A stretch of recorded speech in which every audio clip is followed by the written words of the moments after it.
Hay probablemente millones de especies de seres vivos, una variedad enorme, así que no es raro que la gente empezara a plantearse por qué había tantas especies distintas. Hoy en día, cualquier biólogo te dirá que es gracias a la evolución. Pero, ¿cómo puede un animal transformarse en otro? Bueno, vayamos con un ejemplo. Os presento a la familia conejo. Bien, ahora pongámoslos en un entorno. ¿Qué? No, no. Esto no es realista. Ahora sí. Lo siento, señor conejito, la naturaleza es dura. En este ambiente, la familia conejo se enfrenta a unas condiciones a las que no está preparada. Soportar temperaturas muy frías y compartir territorio con unos amigos muy hambrientos. Pero no está todo perdido. Si papá y mamá hacen cosas de conejos, aparecerá una camada de conejitos. Los hijos suelen parecerse a los padres, por lo que es de esperar que estos conejitos tengan algunos de sus rasgos. Pero a veces las crías nacen con algunos rasgos extra que no tenían sus padres. Mutaciones. Tal vez sea algo como unas orejas más cortas, una mayor rapidez o un color de pelaje más claro. Aunque la verdad es que pueden acabar siendo enfermedades mortales. Oh, vaya. Seamos realistas, muchas de estas crías morirán por el frío, por enfermedades o por sus depredadores. Pero fíjate, es el conejo de la piel más clara. Parece que es más difícil distinguirlo en la nieve. Aquí hay algo importante. No suele ser el más fuerte el que suele sobrevivir, sino que es el que mejor adaptado está a su medio. Tal vez seas más rápido que tus depredadores, o resistas mejor los parásitos, o simplemente sepas pasar desapercibido. Eso supone que puedes sobrevivir más tiempo, y tener más tiempo, entre otras cosas, supone más probabilidades de tener tus propios conejitos. A esta selección del mejor adaptado se la llama selección natural. Y aquí está la gracia, pues tus hijos puede que hereden algunos de tus rasgos, esos rasgos que te han permitido sobrevivir. Cuando combinas estas dos ideas, las mutaciones que tiene la descendencia más la selección natural, obtenemos el escenario perfecto. ¿Adivinas qué pasará? Los conejos con los peores rasgos acabarán reproduciéndose menos, por lo que cada vez hay menos conejos con esos rasgos. Sin embargo, los conejos de piel clara tienen ventaja y se reproducen mucho más que el resto. Así que es solo cuestión de tiempo que todos, o casi todos los conejos, acaben siendo de piel clara. Pero esto es un ciclo sin fin. De repente aparecerá un conejito con la piel más gruesa, lo que le permite guardar mejor el calor. Como esto es una ventaja frente a los otros, acabará reproduciéndose y su descendencia también con mayor probabilidad que el resto, hasta que solo haya conejos de piel gruesa. Ahora, si fuera posible cruzar a este último conejo con el que había al principio, observarías que no hay reproducción o que la cría no es fértil. Una especie de conejo ha surgido a partir de otra especie de conejo. ¡Evolución! Y si estás esperando que digamos que el hombre procede de un mono, como los que ves en el zoo, lo siento, pero no es del todo cierto. Los seres humanos, los monos del zoo y otros simios descendemos de un mono que existió hace millones de años. Los monos del zoo son en realidad unos primos cercanos. Hola, luego de ver un ejemplo sobre lo que es selección natural, vamos a discutir el documento que les envié. Este documento es un resumen bien cortito acerca de la evolución de Charles Darwin. Muchas han sido las teorías presentadas para tratar de descifrar ese proceso evolutivo. Para 1859, Darwin publica sus ideas sobre el principio de selección natural como un proceso importante como la evolución de las especies. Tienes la cubierta del libro, un ejemplo de lo que era la cubierta de ese libro. Fue en 1859 que se publicó, y en el cual Darwin plantea el concepto de evolución de las especies a través de la selección natural y la lucha por la existencia, como el ejemplo de los videos de los conejitos que vimos anteriormente.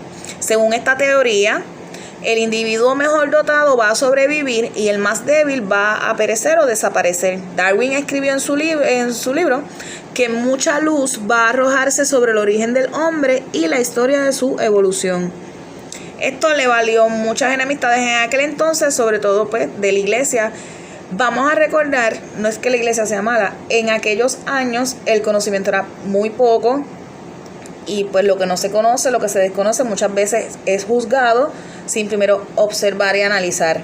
Y en aquellos años pues las personas pues solían ser así. Y muchas veces claudicaban las cosas o se las echaban a culpa a que todo era magia, que todo era hechicería, y preferían pues enclaustrarlo así y no darse la oportunidad de estudiarlo y analizarlo. Pero en fin, tienes un dibujo a tu mano derecha sobre Darwin. Eso es una caricatura que apareció en una revista humorística de aquel entonces, que testimonio de la indignación con que fueron recibidas sus ideas. Bueno, vamos a ver. Es real, es un poco como que chocante que te digan que descendemos del mono, pero realmente, como dijo el video, no hay nada que nos una hacia ellos. Sí, tenemos muchas características y todo lo demás, pero ahora hago yo este pequeño análisis. Si todos los animales evolucionan según su teoría, ¿verdad? Desaparece el primero, ¿verdad? Según la teoría dice que el primer conejito, como estaba explicando en el video, el primer conejito no puede mezclarse con el último conejito que se creó porque no va a haber cría. Y recordemos que dijo que terminaban desapareciéndose según iban evolucionando, ¿no? Pues entonces, si nosotros descendemos del mono, porque todavía hay monos y hay diferentes clases de monos. Pero anyway, esa pregunta la voy a dejar a tu análisis. Aquí hay un ejemplo, otro ejemplo más sobre el mecanismo de cómo funciona la selección natural. Tienes las jirafas en la parte de abajo y dice en el número 1 que al comienzo pudieron existir variedades de jirafas con cuellos de diversa longitud, compitiendo por alcanzar las ramas de los árboles. Las jirafas de cuello corto tenían una desventaja para alimentarse, por lo que fueron desapareciendo, como lo que estaba explicando ahora, y hasta que las jirafas con los cuellos más largos fueron las que se adaptaron mejor, ya que podían alcanzar la comida y no perecieron. Vamos a hablar sobre la vuelta del mundo de Darwin. De esta forma que él dio esa vuelta al mundo, fue que él pudo llegar a ese tipo de entendimiento y arrojar un poquito más de luz en cuanto a la ciencia sobre la evolución.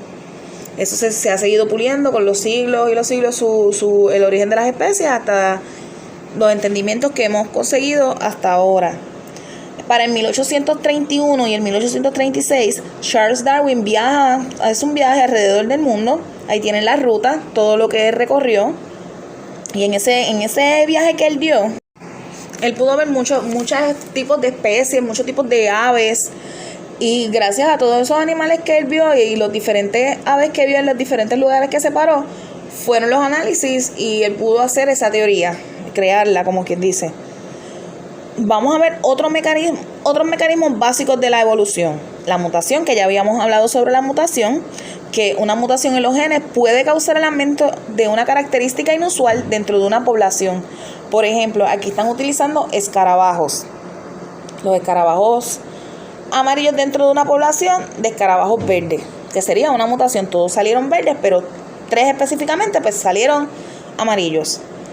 Tenemos la migración, que es el movimiento de individuos de una población a otra, y eso hace que las características genéticas migren y se esparzan. Obviamente, si este grupo de escarabajos migra hacia otro lugar donde hay otro grupo de escarabajos, se van a mezclar entre sí y esas características únicas de estos escarabajos van a traspasar a los escarabajos nuevos. Y el flujo genético. Hechos fortuitos incluyen en la reproducción de los individuos y por ende en la mayor o menor prevalencia de una característica genética, cuando los genes pasan de generación a generación. Ahora pasemos al otro documento, que este documento te va a ayudar a contestar una de las tareas de esta semana. Vamos a hablar sobre otro ejemplo de evolución de especies. Esta escala que tenemos aquí se inicia en el periodo cámbrico, que es cuando aparecen las primeras especies en el planeta, porque primero lo que había eran arqueobacterias y siguen evolucionando hasta que se van formando formas de vida más complejas. Pero de eso, de los periodos de la Tierra, vamos a ir hablando más adelante en el curso. Al principio dice que hace 500 millones de años aparecieron los organismos pluricelulares, que son los que viven en el mar. Luego siguieron evolucionando. Salieron los vertebrados hace 100 años, ¿verdad? 100 millones de años luego aparecen los vertebrados, que son los que conquistan la Tierra. Los vertebrados son los que tienen, obviamente, pues, huesos y columna vertebral. Luego, hace 150 millones de años, aparecen los dinosaurios y las aletas de los animales marinos se transforman en patas, o sea que el animal marino salió a tierra. Luego se evoluciona hace 100 millones de años y aparece la primera ave, que permanece la cola de los dinosaurios, la ave con cola. Luego de este ciclo pasa a la época actual, donde están las aves actuales, que las extremidades anteriores se transforman en alas. Y esto es un ejemplo de cómo los animales han ido evolucionando a través de los millones de años, adaptándose a su entorno y adaptándose a las nuevas formas de vida que aparecen. Según Darwin, ¿verdad?, él afirmaba que las especies no permanecen inmutables desde la creación, sino que evolucionan. Hay una selección natural donde solo sobreviven los individuos mejor dotados. Y esa es la teoría resumida y concentrada. ¿Qué vas a hacer en tu tarea? Tienes la literatura, esta página, vas a hacer los dibujos, lo que está en blanco, lo vas a llenar en tu papel, así que te va a tocar dibujar esta semana. Ya lo saben, dudas, preguntas, no duden en comunicarse, cuídense.